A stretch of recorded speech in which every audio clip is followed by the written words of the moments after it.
بسم اللہ الرحمن الرحیم 5 بہترین کلمات جن کے پڑھنے کے بعد آپ جو دعا مانگیں گے انشاءاللہ ضرور قبول ہوگی۔ تو وہ کلمات کیا ہیں؟ ہر دعا میں انہیں پڑھا کریں۔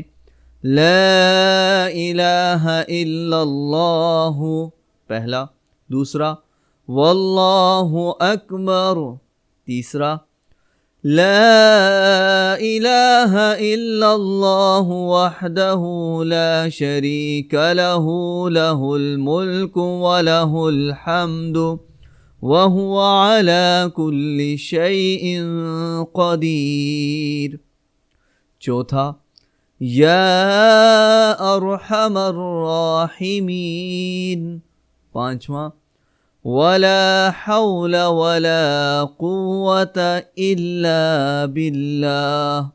تو اپنی ہر دعا میں ان 5 کلمات کو لازماً شامل کر دیں، انشاءاللہ آپ کی ہر دعا قبول ہوگی۔